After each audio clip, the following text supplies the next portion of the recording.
जय हिंद साथियों। आज हम लोग डे 2 10 दिन का वादा किया आईपीसी सिखाने का। आज दूसरा दिन है। देखिए, जिन लोगों ने पहली क्लास में देखी जरूर देखिए। थोड़ा सा सुन लेते हैं कल की क्लास में हम लोगों ने क्या पढ़ा। 1 मिनट में हमने आपको कार्बन 1 से लेके 100 तक पूरी गिनती सिखाई। कार्बन 1 से लेके कार्बन 100 तक। आपको मोस्टली कितनी याद रखनी है? 20 तक, 10 तक भी रख सकते हैं। और मैंने वहां पर एल्केन सीरीज और एल्कीन सीरीज, एल्किल सीरीज और एल्काइन सीरीज के बारे में बहुत अच्छे तरीके से डिस्कशन किया है। आज हम आईपीएससी को धीरे धीरे बढ़ते जा रहे हैं। आज हम लोग थोड़ा वहीं से आगे से हम लोग नोट पॉइंट देखते हैं, थोड़ा नोट पॉइंट देखते हैं। अभी बस इस नोट पॉइंट को हम लिख लेंगे और थोड़ा माइंड में सेट कर लेंगे, और आगे इनका बहुत ही डिटेल से हम लोग बताने वाले हैं। आगे इनका बहुत यूज है, तो आप लोग नोट डालिए। डे 2 है, ठीक है, और आईपीएससी हम लोग सीखने वाले हैं। तो नोट डाल के इस चीज को लिख लीजिए। एक बार सुन लो, बस सुनना है सिर्फ और लिखना है। और क्लास थोड़ा बंद करके 2-3 बार अपने आप में रिपीट कर लेना है, ताकि आपको थोड़ा हल्का सा याद ऐसा हो जाए, समझ में आ जाए। याद करने कुछ नहीं, भी मैं समझा रहा हूँ और आगे भी इनका यूज है, एग्जाम्पल के साथ में बताते हैं आपको। देखिए, पहला पॉइंट क्या कह रहा है यहाँ पर। यदि हाइड्रोकार्बन यदि हाइड्रोकार्बन एक दूसरे से, थोड़ा गलत बोल गए, जो हाइड्रोकार्बन है ना, वो एक दूसरे से सीधी श्रृंखला अभी मैं बताऊंगा। बिल्कुल सीधी श्रृंखला मतलब इस तरीके से कार्बन जुड़े हैं, एक सीधी श्रृंखला के रूप में कार्बन जुड़े हैं। अभी आगे एग्जांपल मिलेंगे, थोड़ा समझ लो क्या बोल रहे। यदि हाइड्रोकार्बन एक दूसरे से सीधी श्रृंखला के रूप में कहीं भी आपको जुड़े दिखाई दे, कहीं भी, तो उनका जब नामकरण करेंगे तो उनके आगे हम लोग एन को जोड़ देंगे। क्या करेंगे? यदि हम हाइड्रोकार्बन कहीं भी एक दूसरे से कैसे जुड़े मिल जाए, एक सीधी श्रृंखला के रूप में जुड़े हुए दिखाई दे। कैसी श्रृंखला के रूप में? एक सीधी श्रृंखला के रूप में, इस प्रकार से। तो जब उनका नामकरण करेंगे तो उनके आगे हम एन लिख देंगे। अभी बस आपको इतनी ही जानने की जरूरत है और इसको लिखना है, ठीक है। और नेक्स्ट पॉइंट क्या है, मैं सबको समझाऊंगा। यदि हाइड्रोकार्बन एक दूसरे से तिराहे के रूप में जुड़े हों, तिराहा समझते हो, जहां पर 3 रास्ता होती है। देखिए, आपका तिराहा है, जहां पर इस प्रकार से हाइड्रोकार्बन आपको जुड़े दिखाई दे, तो उनके नाम के पहले हम लोग आइसो लिख देते हैं। क्या लिख देंगे? आइसो। बस आपको भी थोड़ा समझना है, ना ये समझ में कोई बात नहीं, थोड़ा बस यहाँ पर देखना और नोट करना है, और एक बार क्लास बंद करके इसको पढ़ लेना है। और नेक्स्ट पॉइंट क्या कह रहा है, तीसरा पॉइंट, यदि हाइड्रोकार्बन एक दूसरे चौराहा के रूप में। अब क्या होगा यहाँ पर? चौराहा 1 2 3 4, चौराहे में कितनी रास्ता होती है? 3 4, ठीक है। चौराहे के रूप में जुड़े हो तो उनके नामकरण के पहले हम लोग नियो लिख देते हैं। क्या लिख देंगे? नियो लिख देंगे। हम चाहेंगे, आप अपना नोट्स जरूर तैयार करते होंगे, तो इसलिए हम चाहते हैं हमने जैसा लिखा आप इससे बेहतर लिखिए अपने नोट्स में। और बस एक बार क्लास बंद, मतलब रोक कर आप 3 बार इनको पढ़ लो, तीनों पॉइंट को 3 बार, एक पॉइंट को 3 बार, ठीक है, 3 बार पढ़ लो। और मैं आगे भी इनका बताएंगे क्या उपयोग है। जब तक इसका स्क्रीनशॉट लीजिए, फिर आगे चलते हैं। हम चाहते हैं कि आपने स्क्रीनशॉट ले लिया होगा और अपने उसमें लिखा भी होगा नोट्स में। अब देखिए, कल हमने जो क्लास की जहां पर एंड करी थी, वहां पर मैंने एक चार्ट पेपर आपको बताया था, क्लासिफिकेशन ऑफ ऑर्गेनिक कंपाउंड का। ऑर्गेनिक कंपाउंड कितने प्रकार के होते हैं, इन सब चीजों के बारे में बताया था। आज हम उसी चार्ट पेपर को बहुत ही डीपली पढ़ने वाले, हमने जैसा कहा था। तो चलते हैं हम लोग, ठीक है।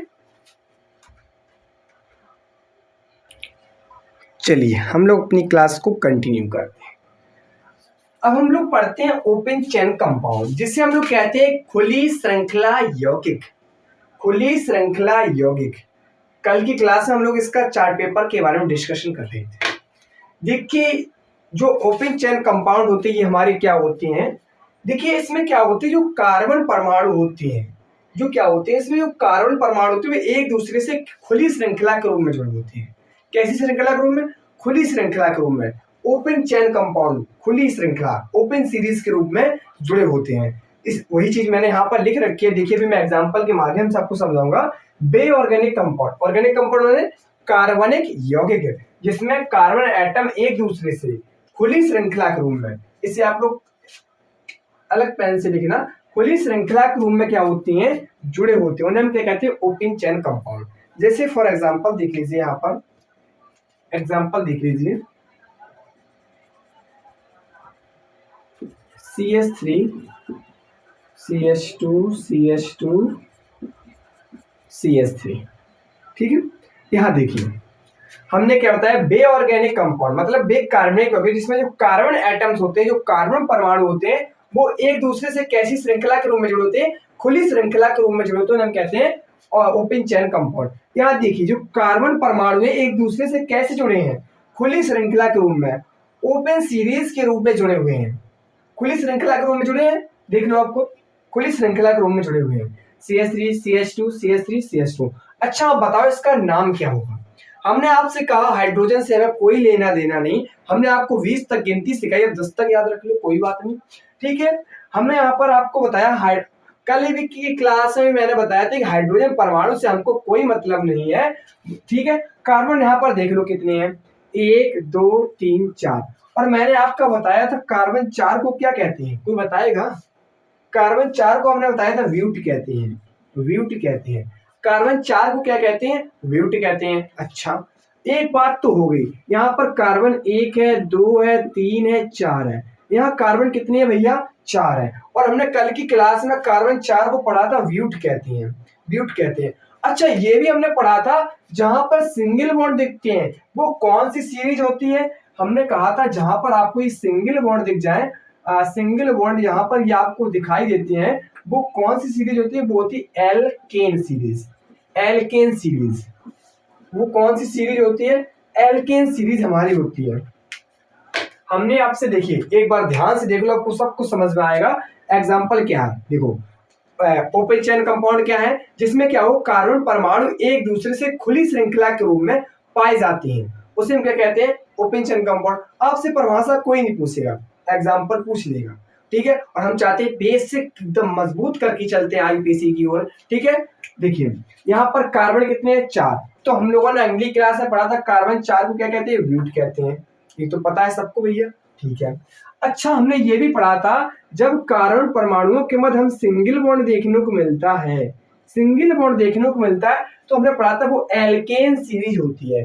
कौन सी सीरीज होती है, एल्केन सीरीज। और हमने ये भी बताया था कि एल्केन सीरीज का जो नामकरण होता है, नामकरण करने के लिए सफिक्स में क्या जोड़ देते हैं, हमने बताया था सफिक्स में एन जोड़ देते हैं, एन जोड़ देते हैं। भैया जिन लोगों ने वो क्लास नहीं देखी जरूर देखिए, आप आईयूपीएससी कभी नहीं सीख पाओगे, कभी, ठीक है।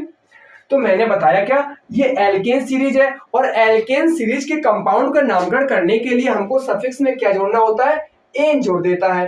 तो यहाँ पर देखिए कार्बन कितने हमारे थे, 4, तो यहाँ पर एन जोड़ देंगे तो क्या हो जाएगा, ब्यूटेन। अब यहाँ पर मैंने हाइड्रोजन तो लिखेंगे, अभी तो मैं समझा रहा था, अब इधर देखिए आपको एक चीज बढ़िया से समझाएंगे, हर चीज एकदम मजेदार।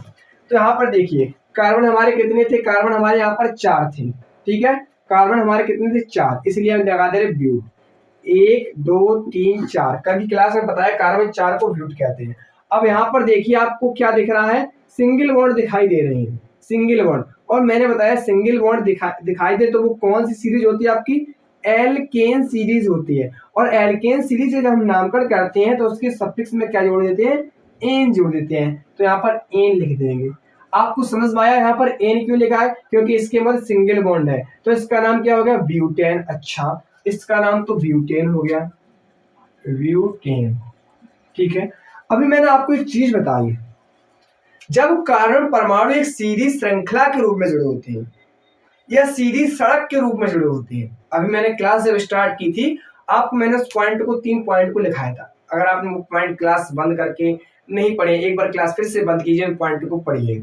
मैंने बताया जब कार्बन जो परमाणु होते हैं वो एक दूसरे से कैसे जुड़े हो, सीधी श्रृंखला के रूप में जुड़े हो, तो उनके नाम के पहले हम क्या जोड़ देते हैं, कोई बताएगा, उनके नाम के पहले हम एन जोड़ देते हैं। और जहां मैंने बताया था एन का मतलब होता है नॉर्मल या कि सामान्य। तो यहाँ पर देखिए जो कार्बन परमाणु हमारे हैं वो एक सीधी श्रृंखला के रूप में जुड़े हैं, इसके मतलब इसके नाम के कर्ण के पहले हम क्या जोड़ देंगे, एन, तो इसका नाम क्या हो जाएगा, एन ब्यूटेन, एन ब्यूटेन। अभी और आगे इसको बहुत अच्छे से पढ़ाएंगे, अभी आपको समझने का थोड़ा प्रयास कीजिए, आगे और अच्छे से इसका मतलब बताने का प्रयास करेंगे, ठीक है। नेक्स्ट एग्जांपल देखिए,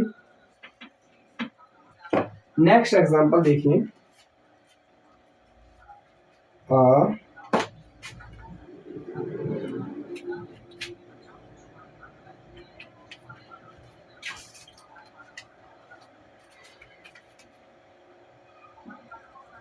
CH3CH।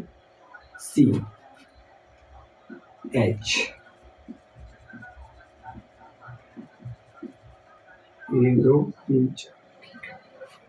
देखिए मैंने अब क्या बताया, ये भी आपकी ओपन चेन कंपाउंड है, खुली श्रृंखला यौगिक है। कोई इस प्रकार से बंद तो है नहीं श्रृंखला, ये कोई इस प्रकार से बंद तो है नहीं श्रृंखला, ये तो बंद श्रृंखला यौगिक है, ये खुली श्रृंखला यौगिक है। ठीक है, यहाँ पर देखिए, यहाँ पर पहले कार्बन गिनती कितनी है, 1 2 3 4, कार्बन कितने हैं 4, तो यहाँ लिख दे रहे हैं हम ब्यूट। ठीक है, ध्यान से देखते रहिए, कार्बन ब्यूट लिख दिया हमने, ब्यूट लिख दिया। अब देखिए ये कैसे जुड़े हैं, तराई के रूप में जुड़े हैं। देखो एक रास्ता ये रहा, एक रास्ता ये रहा, एक रास्ता ये रहा, ये कैसे जुड़े हैं, तराई के रूप में। और हमने अभी आपको क्लास जब शुरू हुई थी उसमें जो 3 पॉइंट लिखाए थे, उसमें दूसरा पॉइंट क्या कहता है, जब कार्बन परमाणु तराई के रूप में जुड़े होते हैं। हमने आपको वहां बताया था जब कार्बन परमाणु इस प्रकार से तराई के रूप में जुड़े होते हैं, तो जब हम नामकरण करते हैं, उन नामकरण जो यौगिक होते हैं उनके नाम के पहले हम क्या लिख देते हैं, आइसो लगा देते हैं, आइसो लगा देते हैं। हमने क्लास के आपको स्टार्टिंग में बताया था, क्लास की कैसे बताया था, हमने इस चीज को आपको क्लास के स्टार्टिंग में ही बता रखा है। क्या बता रखा है क्लास के स्टार्टिंग में, एक मिनट, ठीक है चलिए, क्या बता रखा था। देखिए यहाँ पर हमने ब्यूट क्यों लिखा, क्योंकि यहाँ पर कार्बन 4 है, और हम डे 1 में हम लोग पढ़े थे कार्बन 4 को क्या कहते हैं, ब्यूट कहते हैं। ठीक है, इतनी बात हो गई। अब देखिए आप वो सीख लीजिए। अब देखिए यहाँ पर क्या है, single bond single bond single bond. ठीक है, और सिंगल बॉन्ड क्या है, तो ये कौन सी सीरीज देखने को मिल रही है, एल्केन सीरीज, एल्केन सीरीज। ठीक है, और एल्केन सीरीज की खासियत क्या थी, उसमें जो क्या हो गए, सिंगल बॉन्ड पाए जाएंगे। ठीक है, सिंगल बॉन्ड पाए जाएंगे। ठीक है, तो देखिए जब उसका नामकरण करते हैं तो उसके नाम के पीछे क्या लगा, सफिक्स में क्या लगा देते हैं, एन, एन जोड़ दिया, तो ये क्या हो गया, ब्यूटेन। अच्छा हम पॉइंट नंबर अभी 2 पढ़े थे, मतलब जो 3 पॉइंट मैंने शुरुआत की क्लास में लिखाया था, उसमें जो दूसरा पॉइंट है वो कहता है यदि आपके कार्बन परमाणु त्रिहाई के रूप में जुड़े हों, त्रिहाई के रूप में, तो उनके नाम के पहले हम आइसो लगा देते हैं। तो देखिए यहाँ पर जो कार्बन परमाणु है वो देखो त्रिहाई के रूप में जुड़े हुए हैं, एक रास्ता ये, एक रास्ता ये, एक रास्ता ये, तो इनके नाम के पहले हम क्या लगा देंगे, आइसो लगा देंगे, आइसो। तो इसका नाम क्या हो जाएगा, आइसोब्यूटेन, आइसोब्यूटेन। अभी आपको थोड़ा थोड़ा समझ में आ रहा ना, वही बहुत है, अभी आपको और समझ में आएगा डीपली जब आगे बढ़ते जाएंगे। एक और देख लीजिए एग्जांपल, CH3 चौराहे के लेना है ना, ठीक है,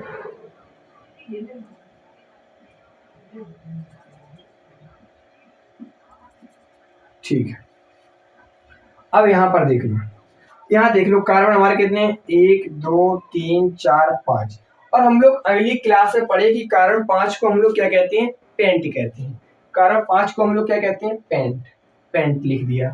ठीक है, सिंपल सी बात, हम लोगों ने कार्बन 5 को क्या पढ़ा है, जो कार्बन 5 है ना उसको हम लोग पेंट पढ़े हैं, पेंट लिख दिया, पेंट। अब देखिए यहाँ पर क्या देखने को मिल रहा है, सिंगल बॉन्ड, एक सिंगल बॉन्ड, एक सिंगल बॉन्ड, एक सिंगल बॉन्ड, एक सिंगल बॉन्ड। अच्छा जब हमें सिंगल बॉन्ड देखने को मिल गया तो हमको पता लग गया ये हमारी एल्केन सीरीज है, और इसका जब नामकरण करते हैं तो इसके सफिक्स में हम लोग एन जोड़ देते हैं, तो वही करेंगे, इसके हम एन जोड़ दे रहे हैं, एन। अब ये क्या हो गया, पेंटेन। अच्छा पेंटेन हो गया। अब मैंने जो शुरुआत की जब क्लास स्टार्ट की थी उसमें जो तीसरा पॉइंट, 3 पॉइंट लिखाए थे, उसमें तीसरा पॉइंट हमारा क्या कहता है, जब कार्बन परमाणु चौराहे के रूप में जुड़े होते हैं, किस प्रकार से जुड़े होते हैं, चौराहे के रूप में। एक बार देखिए, इस प्रकार से जुड़े होते हैं चौराहे के रूप में। आप लोग सब जानते हैं कि चौराहे में 4 रास्ताएं होती हैं, तो यहाँ देख लो जो कार्बन परमाणु चौराहे के रूप में जुड़े हुए हैं, एक रास्ता आपका ये रहा, एक ये रहा, एक ये, एक ये। ठीक है, और क्या पढ़े, जब चौराहे के रूप में जुड़े होते हैं तो उनके नामकरण के पहले हम लोग क्या लिख देते हैं, नियो लिख देते हैं, नियो। तो हम लोग यहाँ क्या करेंगे, नियो लिख देंगे, क्या लिख देंगे, नियो। एक बार और समझ लीजिए ध्यान से, एक बार ध्यान से और समझ लीजिए, सब कुछ समझ में आ जाएगा। हम लोग खुली श्रृंखला यौगिक किसे कहते हैं? जहां पर कार्बन परमाणु कैसे हो एक दूसरे से खुली श्रृंखला के रूप में जुड़े होते हैं। ये खुली श्रृंखला तो है, ये खुली श्रृंखला से है, ये बंद श्रृंखला दिख रही है। अभी आपको और क्लियर हो जाएगा जब आगे पढ़ते जाएंगे। ठीक है, इतना मान लिया, ये खुली श्रृंखला हुई, ये खुली श्रृंखला हुई, एक सेकंड। और हमने आगे ये भी बताया जब कार्बन परमाणु एक दूसरे से कैसे जुड़े हों, एक दूसरे से जब कार्बन परमाणु सीधी सड़क के रूप में जुड़े होते हैं तो उनके नामकरण के पहले हम लोग एन लिख देते हैं, ये बताइए ना आपको। और दूसरा पॉइंट मैं आपको बताया हूं, जब कार्बन परमाणु तिराहे के रूप में जुड़े होते हैं तो उनके नामकरण के पहले हम लोग आइसो लिख देते हैं, और जब चौराहे के रूप में जुड़े होते हैं तो उनके नामकरण के पहले हम लोग नियो लिख देते हैं। तो हमने वही किया। यहाँ पर देख लीजिए, कार्बन परमाणु एक सीधी श्रृंखला के रूप में जुड़े हुए हैं, कार्बन परमाणु 4 है, कार्बन 4 को हम लोग क्या कहते हैं? ब्यूट कहते हैं, तो ब्यूट लगा दिया। और हमने देखा कि सब में सिंगल बॉन्ड है तो ये एल्केन सीरीज है, और एल्केन सीरीज का नामकरण करते हैं तो उसके सफिक्स में एन जोड़ देते हैं, तो ब्यूटेन कर दिया। और हमने कहा अगर सीधी श्रृंखला के रूप में जुड़े हैं तो उनके आगे एन लगा देते हैं, तो एन ब्यूटेन हो गया। नेक्स्ट देख लिया, हमने बताया कार्बन परमाणु तिराहे के रूप में जुड़े होते हैं तो उनके नाम के आगे आइसो लगा देते हैं। और यहाँ पर कार्बन कितने हैं? 4 हैं, तो कार्बन 4 को ब्यूट कहते हैं। और एन किस लिए लगाया? क्योंकि इसमें सिंगल बॉन्ड देखने को मिल रहा है। हम जानते हैं कि सिंगल बॉन्ड एल्केन सीरीज में पाया था, और एल्केन सीरीज के कंपाउंड का नामकरण करने के लिए हम लोग सफिक्स में एन जोड़ देते हैं। ओके, ये भी क्लियर हो गया। अब देखिए, हमने देखा कि कार्बन परमाणु चौराहे के रूप में जुड़े हुए हैं तो हमने न्यू लगा दिया। हमने बताया जब कार्बन परमाणु चौराहे के रूप में जुड़े होते हैं उनके नामकरण के पहले न्यू जोड़ देते हैं। ठीक है, तो न्यू लगा दिया। कार्बन 5 थे इसलिए पेंट, और कार्बन 5 को हम लोग बता चुके हैं कि पेंट कहते हैं। और एन इसलिए लगाया कि यहाँ पर हमें सब में सिंगल बॉन्ड देखने को मिल रहा है, और हम जानते हैं कि सिंगल बॉन्ड एल्केन सीरीज में पाया जाता है, और एल्केन सीरीज के कंपाउंड का नामकरण करने के लिए उनके सफिक्स में एन जोड़ देते हैं। यदि आपने कल की क्लास को देखा है तो आपको सब कुछ समझ में आ रहा होगा, नहीं देखा तो जरूर देखिए ना, आपको समझ में नहीं आने वाला। अब चलते हैं आगे। हम चाहते हैं कि स्क्रीनशॉट लें और ये सब चीज़ें आप अपने उसमें नोट्स में लिखें। चलिए हम लोग अब आगे चलते हैं।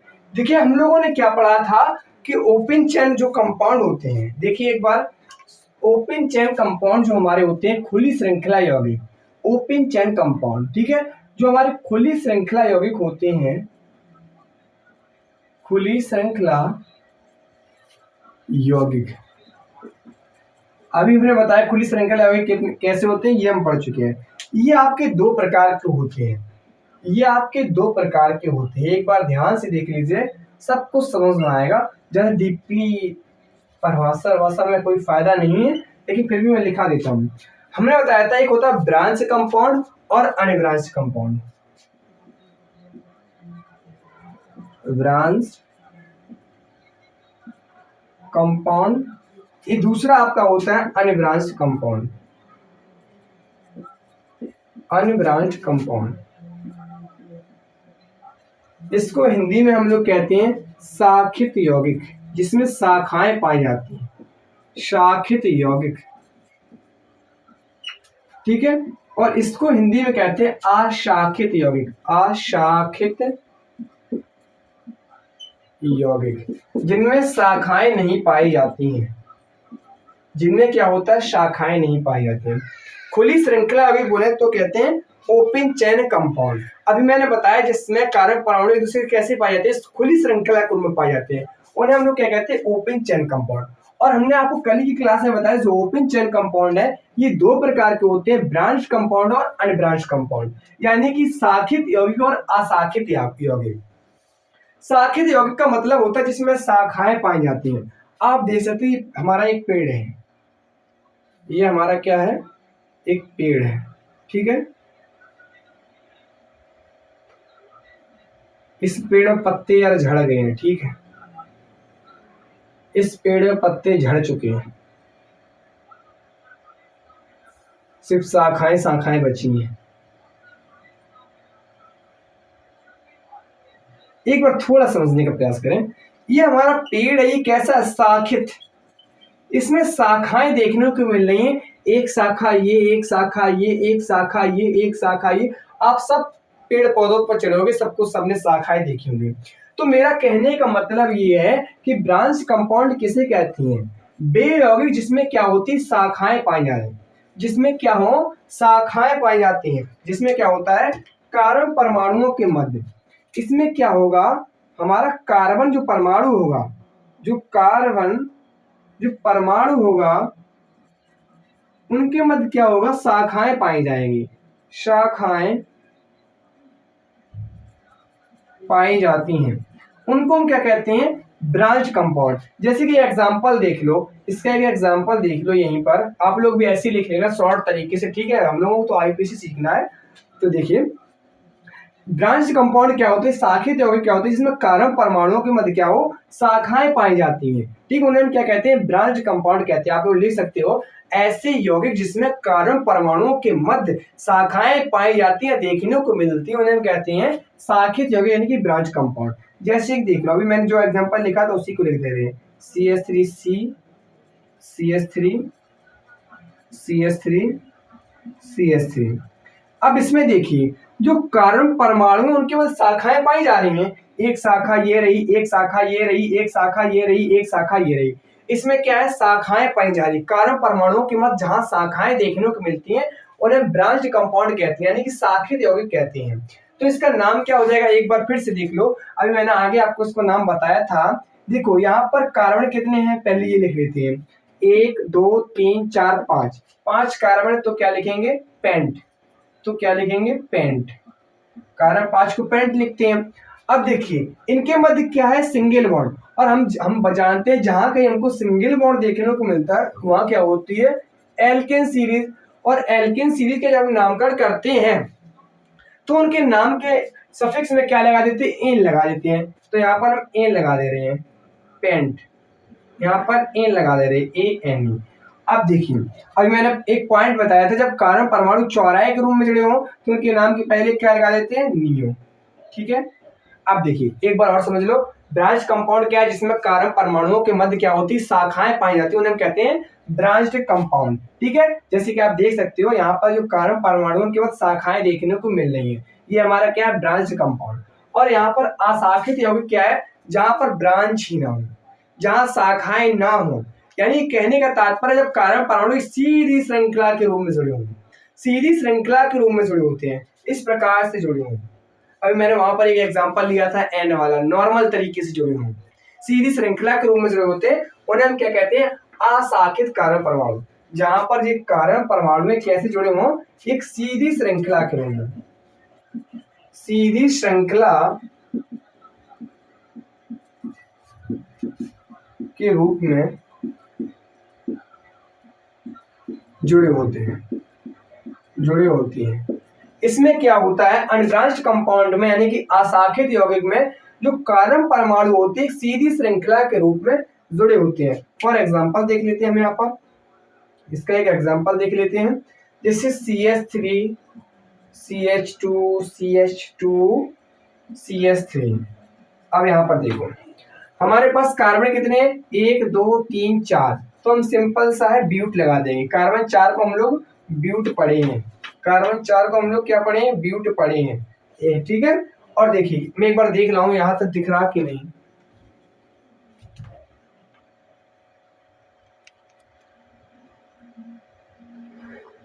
कार्बन 4 को हम लोग क्या पढ़े, ब्यूट पढ़े हैं। और ये भी पढ़े जहाँ सिंगल बॉन्ड देखने को मिले वहाँ एल्केन सीरीज होती है, उनके सफिक्स में एन जुड़ देती है, एन। और ये भी पढ़े जब कार्बन परमाणु सीधी श्रृंखला के रूप में जुड़े होते हैं उसके नाम के पहले एन जोड़ देते हैं, तो इसका नाम क्या हो गया, एनवेटिन। एक एग्जांपल और देख लो, CH3, CH2, CH2, CH2, CH3। इसमें कार्बन कितने, 1 2 3 4 5, 5 को हम लोग क्या लिखते हैं, पेंट, पेंट। और सिंगल बॉन्ड देखने को मिल रहा है तो उनके नाम के पहले एन, और यहाँ पर एक सीधी श्रृंखला देखने को मिल रही है, एन, एन पेंटेन। आप लोग ऐसे बहुत सारे एग्जांपल कर सकते हो। एक बार फिर से देख लो कि जो खुली श्रृंखला है 2 भागों में डिवाइड है, एक ब्रांच कंपाउंड और एक अनब्रांच कंपाउंड। ब्रांच कंपाउंड में क्या है, कार्बन परमाणु की शाखाएं पाई जाती हैं, जो कि एग्जांपल देख रहे हैं। और अनब्रांच कंपाउंड में क्या है, इसमें सीधी श्रृंखला के रूप में कार्बन परमाणु जुड़े होते हैं, जैसे ये आप देख सकते हो, ठीक है, यानी कहने का तात्पर्य जिसमें शाखाएं नहीं पाई जाती हैं उन्हें हम कहेंगे अनब्रांच्ड कंपाउंड, अशाखित यौगिक। हम चाहेंगे अपना नोट्स तैयार करते होगे जिस प्रकार से मैंने लिखा है आप इसे थोड़ा बेहतर लिखने का प्रयास कीजिए। फिर आगे चलते हैं, क्लोज कंपाउंड की ओर बढ़ते हैं। तो दोस्तों हम आशा करते हैं कि आप स्क्रीनशॉट ले चुके होंगे। अब आगे चलते हैं हम लोग क्लोज टर्म। ज़्यादा डीपली इन चीज़ों को नहीं पढ़ेंगे, फिर भी हम बता दे रहे हैं आपको आईयूपीएसी सिखाना है, तो आपको आईयूपीएसी सीखने से मतलब मैं यहाँ पर थोड़ा आपको बेसिक से परिचित करा रहा हूँ। मैं जितनी चीज़ लिखा रहा हूँ आपको बस उतनी ही लिखनी है।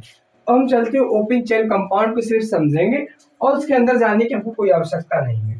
ठीक है, सिर्फ ओपन चेन कंपाउंड ओपन हो गया, क्लोज चेन कंपाउंड सीखते हैं, फिर इसका धीरे धीरे आईयूपीएसी की ओर बढ़ते हैं। जितना यहाँ बता रहे बस इतना ही आपको लिखना है बस, और यही आपको थोड़ा बहुत दिमाग में फिट रखना है। देखिए क्लोज चेन कंपाउंड क्या होता है।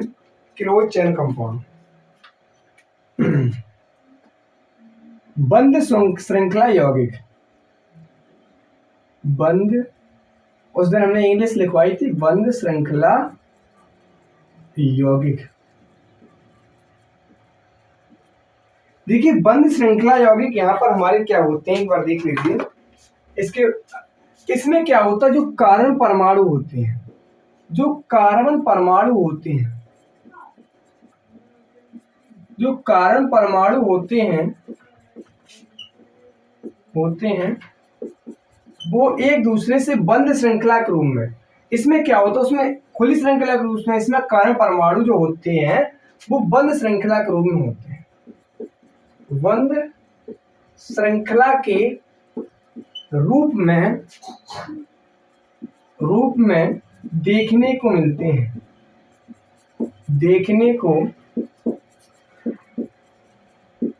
मिलते हैं। इसमें क्या होता है, जो हमारे कार्बन परमाणु होते हैं उनमें बंद श्रृंखलाएं देखने को मिलती थी। जैसे कि देख लो, बंद श्रृंखलाएं हमको देखने को मिलती थी, उन्हें हम कहते थे बंद श्रृंखला यौगिक। इसमें दो प्रकार के होते हैं, उसमें डीपली जाने की हमको जरूरत नहीं है। ठीक है, जैसे कि देख लो,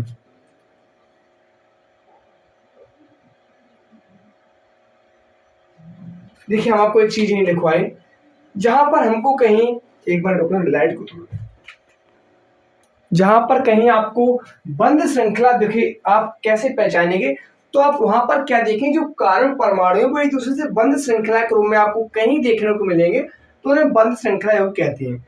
और एक नोट पॉइंट करके आप लोग लिख लीजिए, नोट पॉइंट करके लिख लो, फिर मैं आगे चलता हूं। एक नोट पॉइंट यहां पर लिखा देता हूं, यही लिख लो, नोट पॉइंट। आप लोग थोड़ा अच्छे से लिख लेना। देखो बंद श्रृंखला यौगिकों का नामकरण करने के लिए, इनके नामकरण करने के लिए अभी मैं समझा रहा हूं, नामकरण करने के लिए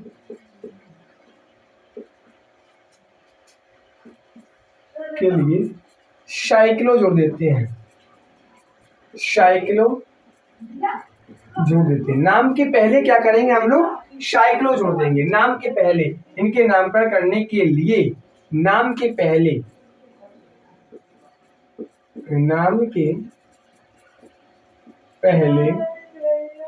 साइक्लो जोड़ देते हैं। बंद श्रृंखला योग क्या है, देखो जिसमें कार्बन परमाणु एक दूसरे से बंद श्रृंखला के रूप में पाए जाते हैं उन्हें बंद श्रृंखला हम लोग यौगिक कहते हैं। और इनके नामकरण करने के लिए क्या करते हैं, हम नाम के पहले साइक्लो जोड़ देंगे। यहां पर देखिए, जैसे आपका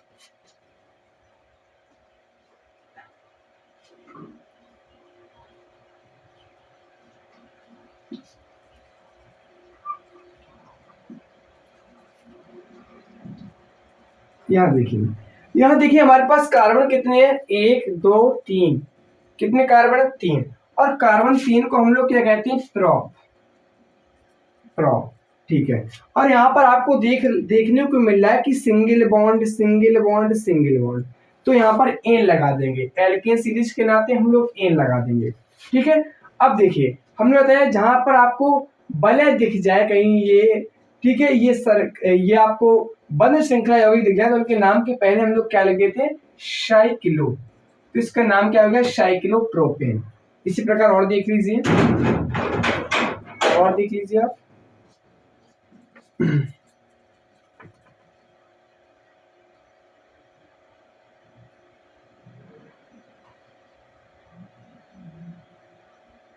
ठीक है,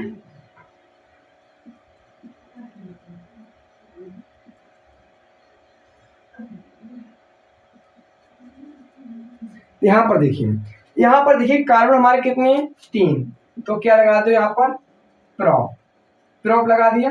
ठीक है, अब देखो नाम के पहले हमको साइक्लो लिखनी है क्योंकि इसमें बंद श्रृंखला है। अब देखिए यहाँ पर कितने बॉन्ड है, डबल बॉन्ड, और डबल बॉन्ड होते वहां पर हम लोग क्या लगाते हैं, हमने क्या पढ़ा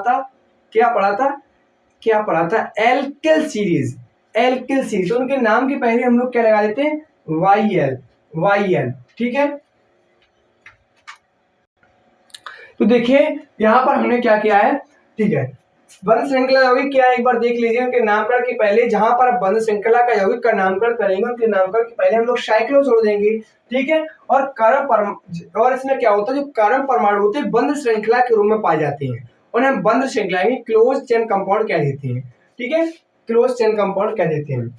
और इसके एग्जाम्पल देख लो यहाँ पर, साइक्लोप्रोपेन, साइक्लोप्रोपीन, साइक्लोप्रोपाइन। यहाँ पर साइक्लो क्यों लगाया, क्योंकि बंद श्रृंखला यौगिक है, यहाँ भी बंद श्रृंखला यौगिक, यहाँ भी बंद श्रृंखला यौगिक। यहाँ एन क्यों लगाया, क्योंकि यहाँ पर सिंगल बॉन्ड देखने को मिल रहा है, यहाँ हमको डबल बॉन्ड देखने को मिला, तो ये एल्कीन सीरीज, और एल्कीन सीरीज जब हम नामकरण करते हैं तो उनके नाम के सफिक्स में क्या लगा देते हैं, इन लगा देते हैं। और यहाँ पर बाई एनी क्यों लिखा है, क्योंकि इसमें यहाँ पर ट्रिपल बॉन्ड हमको देखने को मिल रहे हैं, और हम जानते हैं ट्रिपल बॉन्ड होते हैं वह एल्काइन सीरीज होती है, और एल्काइन सीरीज का नामकरण करने के लिए हम क्या करते हैं कि उनके सफिक्स में YNE आयन जोड़ देते हैं। हम आशा करते हैं आप लोग इतना जब तक नोट कीजिए। आगे देखिए हम लोग पढ़ते हैं, हम लोग एरोमेटिक कंपाउंड क्या होते हैं, बस थोड़ा थोड़ा इनके बारे में जानकारी लेते हैं, और फिर हम IUPAC की ओर हम लोग धीरे धीरे बढ़ते जा रहे हैं। थोड़ा थोड़ा जानकारी बहुत जरूरी है चीजों के लिए समझने के लिए, क्योंकि बेसिक जब तक आपको यहाँ पर परिभाषा लिखाने का कोई फायदा नहीं है, और जब IUPAC लिखाएंगे वहां पर मैं पॉइंट लिखा दूंगा, वो आपको याद कर सकते हो, तो कर लेना, आप सीख जाओगे। एरोमेटिक कंपाउंड क्या होते हैं, जो आपके एरोमेटिक कंपाउंड, ये आपके एरोमेटिक कंपाउंड क्या होते हैं, इसमें क्या होते हैं, कार्बन परमाणु। इसमें क्या होते हैं, कंपलसरी है कि 6 कार्बन परमाणु होने चाहिए, इसमें कंपलसरी है कि 6 कार्बन एटम आपके होना चाहिए, और द्विबंध एकांतर क्रम में होना चाहिए, द्विबंध एकांतर क्रम में होना अनिवार्य है। आपका एरोमेटिक कंपाउंड कब बनेगा, जब आपके 6 कार्बन परमाणु होंगे और द्विबंध एकांतर क्रम में जुड़े होंगे। एग्जांपल देख लीजिए, जैसे कि यहां पर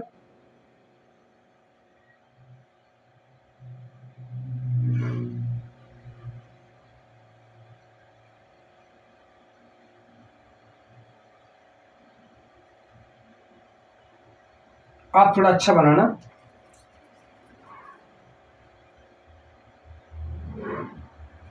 डिस्टर का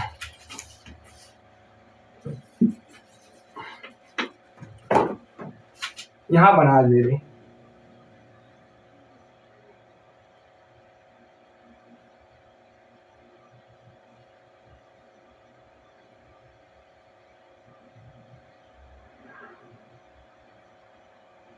ठीक है, यहाँ देखिए हमने क्या बताया, एरोमेटिक कंपाउंड तब होगा जहां आपको 6 कार्बन दिखे। यहाँ पर देखिए 6 कार्बन है, 6 कार्बन आपको देखने को क्या मिल रहे हैं, आप कहोगे हाँ देखने को मिल रही है, इनकी पहले बाउंडिंग तो पूरी कर दें।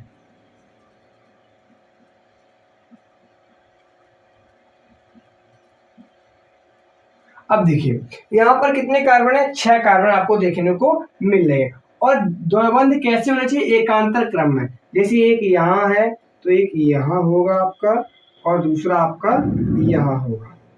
ये आपका क्या है, बन गया अब आपका एरोमेटिक कंपाउंड बन गया, एरोमेटिक कंपाउंड। इसको हम लोग इस प्रकार से बना सकते हैं, बले के रूप में, बले के रूप में।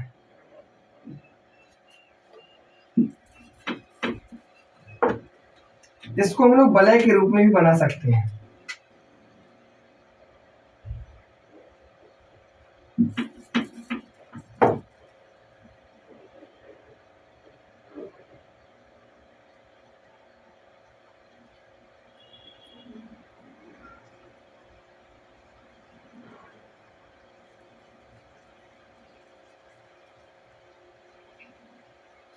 इस प्रकार से हम लोग इसको बना सकते हैं। देखिए इसको बेंजीन भी कहते हैं, ठीक है। देखिए एरोमेटिक कंपाउंड क्या होता है, इसमें 6 कार्बन परमाणु का होना अनिवार्य है और द्वैवंध एकांतर क्रम में होने चाहिए। जैसे कि यहाँ पर देखिए 6 कार्बन परमाणु है और द्वैवंध एकांतर क्रम में लगी हुई है, तो एरोमेटिक कंपाउंड इसको हम ऐसे भी बना सकते हैं, इसको हम बेंजीन कहते हैं, ठीक है। अब देखिए यहाँ पर एरोमेटिक कंपाउंड की हम लोगों ने बात करी, एलिसैलिक कंपाउंड क्या होते हैं। देखिए उसमें द्वैवंध होना और 6 कार्बन होना का अनिवार्य नहीं होता है। अब हम लोग करते हैं एलिसैलिक कंपाउंड की बात। इतना आप लोग थोड़ा नोट कर लीजिए इसको, ठीक है, इसको नोट कर लीजिए अब तक। अब देखिए हम लोग चलते हैं एलिसैलिक कंपाउंड।